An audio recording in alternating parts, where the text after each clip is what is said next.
Number 3. Ito na, tuloy-tuloy pa rin ang ating pagre-relax.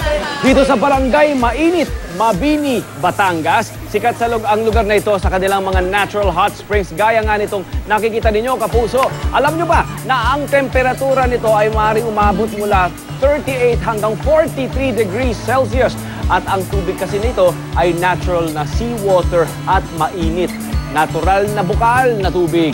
At para malaman natin kung ano nga ba ang mga benepisyo sa kalusugan, makakasama natin si Sir Jopet Manalo, Operations Manager ng Sea Spring Resort. Good morning, sir. Hi, good morning po. Ano po ba, sir, ang health benefits na makukuha natin sa pagbababad sa natural hot spring?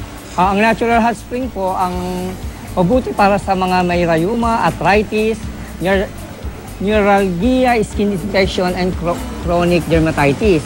Asthma at ilang respiratory disease at dahil seawater ito, so sulfuric siya, ang tubig dito ay makabubuti rin sa mga skin diseases tulad ng acne and rashes. Tama. So, dami niya na-address na mga problema sa katawan, di ba? Arthritis, neuralgia, at kung ano-ano pa. Ngayon, bukod dito, kapuso, sa ating natural na hot spring na pool, meron pa silang isang ibinibida rito. Ito ay ang kanilang hydro massage. Kasama natin si Regine na talaga namang relax na. Anong pakiramdam mo dyan, my friend? Ang sarap talaga. Alam mo, siguro mga more than 1 hour na tayo dito. Hindi ka pa rin talaga masasanay sa init ng tubig na 43.2 degrees. Pero, ma-feel mo talaga na pinagpapawisan ka, na relax ka. Parang detox nga.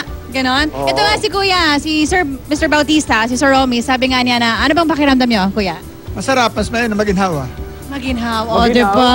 Mainit pero maginhawa. Maginhawa. Okay? Ayan. Napansin natin ang daming mga, bukod sa mga kabataan, meron din mga young at heart na nandito. Dinarayo ang resort na ito ng Sea Springs kasi nga ay marami silang na-address itong mga pools na ito. Marami na-address na mga karamdaman, kasakit sa kasukasuan, di ba? Sir, ito po bang ating hydro massage ano po ba rin ang naibibigay nitong ginhawa nga, yung mga specifics? So lahat po nung nakukuha natin sa hot spring is naibibigay din po nito. Ang difference lang po ng dalawa, so dahil hydro massage nga po ito, katulad po ng mga back pain, karagdagan, nagtatanggal ito ng sakit ng iba't ibang bahagi ng katawan kasi nga po, ano siya, nag-hydro massage. Opo, Ayan. opo. At bukod dyan, kapuso, mayroon din silang ibinibidang bamboo sauna.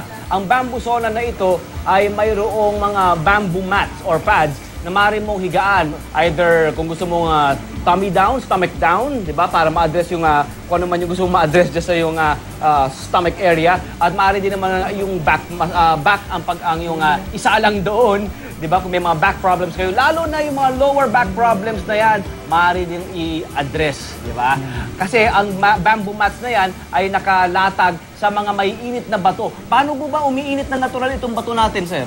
Actually, natural po talaga to. So yung init na nanggagaling po sa ilalim ng lupa, which is 180 degrees Celsius po. Wow. So yung init po na yun, siya po yung nag-i-steam doon sa mga bato hanggang sa umiinit na po yung buong area ng ating bamboo sauna. Opo.